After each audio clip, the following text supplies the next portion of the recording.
Alright, isang magandang araw po sa aking mga taga-subaybay dito po sa channel Lidan TV Vlog. Mega love shoutout po sa aking mga member, super chatter at sa mga taga-subaybay po ng aking channel. Okay, so ngayon pong araw, ang inyong pong lingkod ay kagagaling lang sa mahaba-habang travel. Kasi po nag-tour po ang inyong lingkod sa Northern Philippines o sa Norte. So dito ko po sisimulan ang aking pagbahagi ng aking mga karanasan o experience sa pag-travel, at para mabigyan ko na rin po naman ng mga tips ang ating pong mga kababayan, ating mga kaibigan, lalo na po yung mga mahal nating mga OFW, nagbabalak pag nagbabakasyon, mag-relax, magpasyal. So, papakita ko po dito sa aking pinasyalan o sa aking inikutan. Kumbaga, nag-travel si Kuya Dan. Especially po ay during my birthday. So, it was June 11. Okay, nag-start po ang travel kong ito noong June 11 ng gabi. So, destination ni Kuya Dan TV po ay tutungo po tayo ng norte. So, pasensya na po muna kayo dahil medyo sinipon po. Siguro sobrang lamig doon sa pinuntahan natin. Okay, ang background po pala ng pinuntahan natin, magbibigay po ako ng maikling kasaysayan ng Mountain Province. Kung saan po doon galing si Kuya Dan.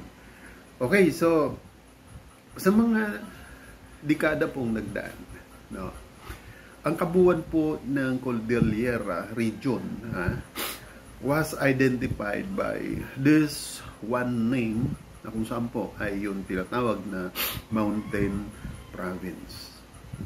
No?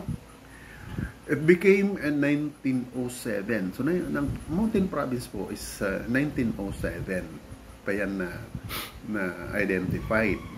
Okay?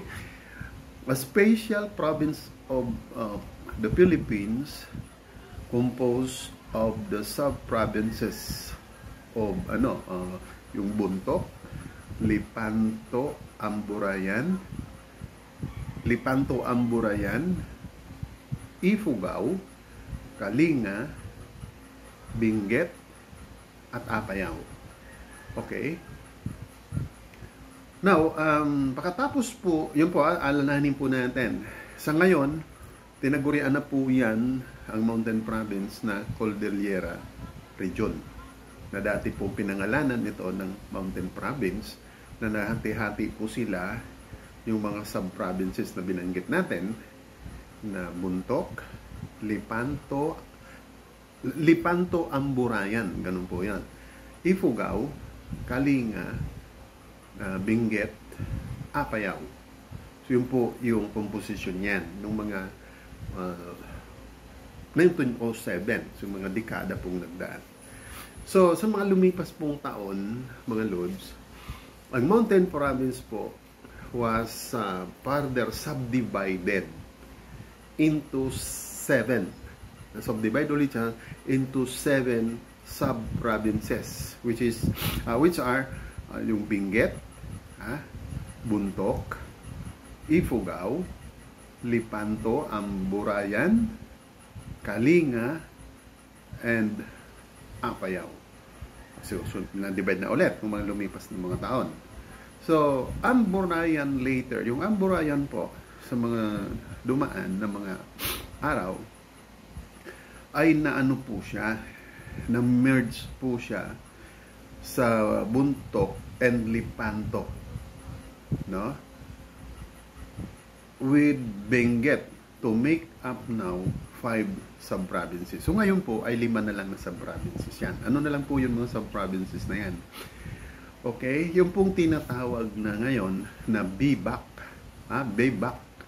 Bontoc, Ifugao, Benguet, Apayao, and Kalinga. So that is the recent now sub-provinces yung binanggit kong po yun. Bontoc, yung tinatawag nilang Lipanto. Bontoc, Ifugao, Benguet, Apayao, and Kalinga. Yan na lang po ang mga sub-provinces remaining and mountain province, which is now Cordillera Administrative Region. Okay, para hindi po tayo malito. Now, sige po. So, punta na po tayo doon sa travel ko. Binanggit nga po natin na nag-start po tayo ng MOA nung June 11 ng tingnan po natin yung biyahe natin. Yan po yung arrangement ko nung gabing yun. Ganyan po yung travel na. Start po tayo sa pagka-travel ni Kuya Nan. So, umalis po kami ng almost 10 p.m. sa MOA. Ang direction po namin yan ay diretso na kami ng Atok, Benguet. Doon po kami tutungo sa Northern Blossom Flower Farm. Okay, yan po yung first na nakalagay sa itinerary. So, sa paglalakbay po yan ay dinaanan po namin siyempre. Lumabas kami ng NLEX. Gumamit kami ng Tarlac. Yung ACTX po yata yun. Doon, nagdalawang stop lang po kami, supposed to be. Ay Pangasinan, San Simon po yata yun. Doon kami nag-dinner. Merienda na dumating doon because mag-alauna yun, mag-alas 2 na ng madaling araw yun. Then, after ng San Simon, umakyat na po kami going to Baguio using the road of Cannon Road. So, that was my very amazing experience because my first time na dumaan dyan sa Cannon Road. But, unfortunately, madaling araw. Siguro yun, it's mga 1:30 to 2 p.m. Mga gano'n, 2 a.m. Na na po yun, June 12 na. Dumaan po kami ng after Cannon Road so Baguio, dumaan ng La Trinidad. May dinaanan ng dalawang tourist, parang Indiana yon o Pakistani yata yun. They are both lady. Then yun na, pag-alis namin almost 4 a.m. na kami dumating dun sa accommodation na yon. Hindi ko natandaan kung nung hotel yung pinag-pick up namin dun sa dalawang foreigner na yon. Then dire-diretso na po yun, biyahe patungo na nga po ng Atok, Benguet. So by that time wala akong makitang very interested ako, napaka-excited ko na manood ng mga pinagdadaanan, mga mountain terrains kasi na alam ko po napakalalim yung dinadaanan namin yon, na talagang very zigzag road siya. Winding road talaga siya na alam ko pataas kami ng pataas. So, hanggang sa yan ang nakikita po ninyong yan, mga idol. Maliwanag na po yan because it's already 5 o quarter to 5 a.m. So, yan po nakikita ninyong biyahe na yan. Ay malapit na po kami niyan pumasok sa Atok, yun sa Northern Blossoms. Okay, so na po yan? Alas 5:10 ng umaga. So, imagine that. Umalis kami ng 10 sa BOA kasi doon ang pick up point ng ng service ng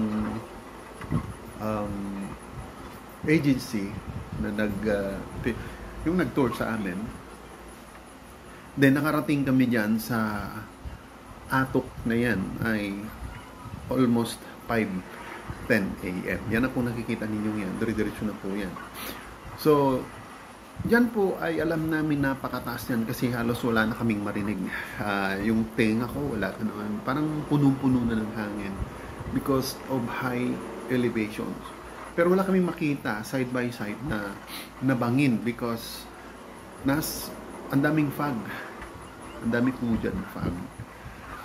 So parang ano lang, parang normal yung pagtingin mo doon sa kalsada because puno side by side ng fog yung bangin. Okay, so sa parte po yan na almost nasa atop na kami ay ang kalsada dyan, ayan po, makikita po ninyo yan kasi nasa loob ako ng van, di yan masyado, di ako kayo makadungaw para ano. Ang papunta kami doon, ang right side ay gilid ng bangin, ay gilid ng mga bundok na ang kakatapos na bundok. Then the left side, napakalalim po. Mahigit po yan, 2,000 meter below sea level. Ganun po yan katarik. Okay, so ayan po. Ang una, dito ko po sisimulan mag-share ng aking pong adventure. Sundan nyo po sa mga susunod na mga vlog ko ang aking itinerary, yung mga pinasyalan po namin. Napakarami po yan. So, dyan lang po kami nag-start. Okay, so ayan, binibigyan na po kami ng orientation ng coordinator na yan po ay dumating na kami dyan sa Northern Blossom Flower Farm. So, abangan nyo po sa susunod kong vlog ang pagpasok namin sa mismong flower farm.